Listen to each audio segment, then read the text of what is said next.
ਮੇਰਾ ਸਰ ਮੌਜ਼ਮ ਸੀ ਨਾਮ ਹੈ। ਇਹ ਦਾ ਨਾਂ ਅਨਸਬ ਹੈ, ਇੱਕ ਦਾ ਨਾਂ ਅਨਸ ਹੈ, ਨਿਯਮੀਨ ਨੇ, ਇੱਕ ਦਾ ਨਾਂ ਜਵੇਦ ਹੈ, ਇੱਕ ਦਾ ਨਾਂ ਕਾਸ਼ਫ ਹੈ।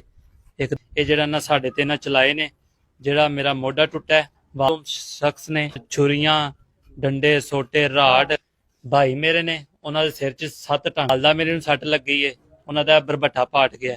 ਵਾਲਦ ਮੇਰੇ ਨੂੰ ਲੱਗੀ ਸੱਟ, ਉਹਨਾਂ ਦਾ ਬਾਂਹ ਦਾ ਮਾਸ ਪਾਟ ਗਿਆ।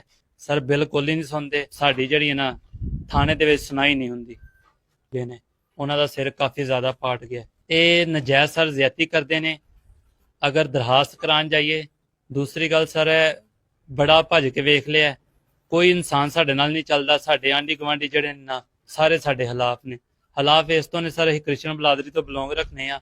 ਮਾੜੇ ਘਰ ਸੀ, ਘਰ ਬਣਾਇਆ, ਗੱਡੀ ਲਈਏ, ਉਹਦੀ ਵਜ੍ਹਾ ਸਰ ਇਹ ਨਾ ਬਰਦਾਸ਼ਤ ਗਾਲ ਗਲੋਚ ਕਰਦਾ ਹੈ, ਆਂਦਾ ਨਿਕਲੋ ਵੱਡੇ ਬਦਮਾਸ਼ੋ, ਤੁਹਾਨੂੰ ਮੈਂ ਪੁੱਛ ਲੈਣਾ। ਉਹਨਾਂ ਕੈਮਰੇ ਤੋੜ ਛੜੇ ਨੇ। ਸਹੀ ਗੁੰਡਾਗਰਦੀ ਚੋਰੀ ਹੋਈ 3 ਲੱਖ ਦੀ।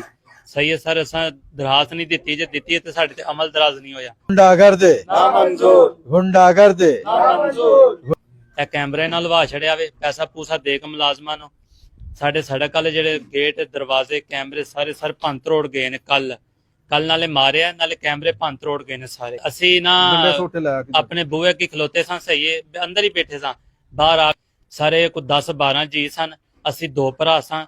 ਸਾਰੇ ਨਾਲ ਬੜਾ ਜ਼ਿਆਦਾ ਮਾਰਿਆ, ਮੇਰਾ ਮੋਢਾ ਟੁੱਟ ਗਿਆ, ਭਾਈ ਦਾ ਸਰ ਫਟਿਆ। ਅੱਬੂ ਮੇਰੇ ਨੇ ਇਹਨਾਂ ਨੂੰ ਬੜਾ ਜ਼ਿਆਦਾ ਮਾਰਿਆ ਨੇ, ਵਾਲਦਾ ਮੇਰੇ ਨੂੰ ਮਾਰਿਆ ਨੇ। ਇਹ ਛਡਾਣ ਆਏ ਸਨ, ਸਾਨੂੰ ਮਾਰਿਆ ਨੇ ਸਰ। ਸਾਨੂੰ 2 ਬੰਦਾ ਆਵੇਗਾ ਤੇ ਸਾਨੂੰ ਪਤਾ ਲੱਗ ਜਾਏਗਾ।